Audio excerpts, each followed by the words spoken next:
Bonjour, bienvenue dans ma bibliothèque. Nous sommes à Montréal le 17 mai 2013 et aujourd'hui, c'est la fête de Bouddha. Alors, joyeux anniversaire à tous les Bouddhas de la planète et à tous les bouddhistes également.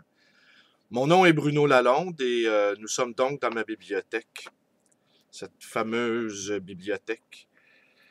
Alors, aujourd'hui, je vais vous lire un petit texte publié dans cette revue, la compagnie à numéro, le numéro un texte de Marie-Claude Julien.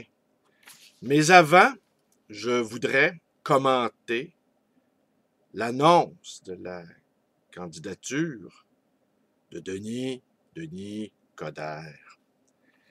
Et j'ai relevé sur la page Facebook de l'auteur Daniel Trussard qui a courageusement retranscrit un extrait du discours de Denis Coderre qu'il a donné hier. Et si vous réussissez à comprendre ce qu'a voulu dire Denis Coderre, c'est qu'intellectuellement, vous êtes extrêmement puissant. Montréal ne doit pas être perçu ou défini comme un problème, mais comme une opportunité extraordinaire de résilience nous permettant d'assumer pleinement son potentiel de future ville intelligente. Qu'en penses-tu? J'en pense pas grand-chose. Je l'ai mis dans ma petite poche. Hein, vous le reconnaissez, cette sympathique figurine verdâtre personnifiant, vous savez qui. On rit de tout au Québec. Hein? On va voir jusqu'où on peut rire de certaines personnalités. Alors, Denis Coderre, on a relevé également qu'il a fait des fautes d'orthographe dans son communiqué. C'est normal. Quand on passe son temps à tweeter, on n'a pas le temps d'écrire. Aussi, j'ai fait une vidéo il y a quelques semaines, une vidéo particulièrement sombre, dont le titre s'intitulait Magnota Town. Et je dois avouer que c'était une assez bonne performance. Amateur, il va de soi. Je suis un amateur dans tout, moi. Même dans l'amour, je suis un amateur. Une performance assez bonne d'acteur où j'avais vraiment l'air accablé. Je l'étais un peu, mais j'en ai mis pour les besoins de la cause. Mais la nomination de Denis Coderre, je pense que là, on pensait avoir touché le fond, mais on n'a rien vu encore. Et ça m'a fait penser à cette citation-là de Søren Kierkegaard que je vous lis à l'instant. Le feu prit dans les coulisses d'un cirque. Le clown vint avertir le public. On applaudit. Il insista et on rit de plus belle. C'est ainsi que périra le monde, dans la joie générale des gens spirituels qui croiront à une farce. Eh ben voilà, le clown Denis Coderre est entré en scène dans cette ville qui ne cesse de brûler, corruption et indifférence de la population. Eh ben notre rôle à nous, eh ben c'est de les réveiller. Et puis si ça marche pas, c'est pas grave. Belle famille dysfonctionnelle qui fonctionne avec la loi du silence. Ça marche bien tant que les secrets de famille ne sont pas révélés. Vous savez de quelle sorte de secret de famille je veux parler, n'est-ce pas? Eh bien là, quand les gens commencent à parler dans une famille, là, eh bien la chicane pogne. Et là, le feu est pris dans la cabane. Eh bien, c'est notre rôle à nous de vous révéler les secrets de famille de cette belle société dysfonctionnelle qui est la société québécoise, cette belle tribu souffrante. Peut-être qu'un jour, on souffrira moins, mais avant d'arriver à cette lumière, eh bien, il faudra passer par une période de purification, période de violence symbolique, il va de soi. Et nous sommes entrés là-dedans. Et quant à moi, cette atmosphère de guerre civile mentale me plaît bien. Ça fait trop longtemps qu'il y a des silences rentrés. Consensus, faux consensus, les gens n'ont pas le droit de parole, disent rien. Qui ne dit mot ne consent pas toujours. Mourir dans le métro, Marie-Claude Julien. Des gens meurent tous les jours, de toutes les façons, en tout lieu. Un jour, ce sera moi. En attendant, l'un d'eux m'a fait le coup de me mourir en pleine face, dans le métro. La dernière fois que j'avais vu le visage de la mort passer si près de moi, c'était il y a 1 an, sous les traits d'une vieille dame chétive, au corps à moitié raidi déjà, alitée à ma gauche sur une civière, dans la salle d'urgence de l'hôpital Jean Talon. On meurt tous les jours de toutes sortes de façons. Un homme est mort ce matin à 8h20 sur le quai du métro Jarry. La scène m'est apparue alors que j'arrivais sur le quai opposé. Comme au théâtre, avec la fosse de l'orchestre érigeant une frontière, un no man's land entre la fiction et la réalité. L'homme, foudroyé par la crise, était couché sur le dos, un peu en travers du quai, la tête côté côte vertu. Une grosse tête grise. J'ai tendu le cou pour mieux la regarder, m'assurer que je ne la reconnaissais pas, que ce n'était pas mon père. Non, le type était beaucoup plus corpulent.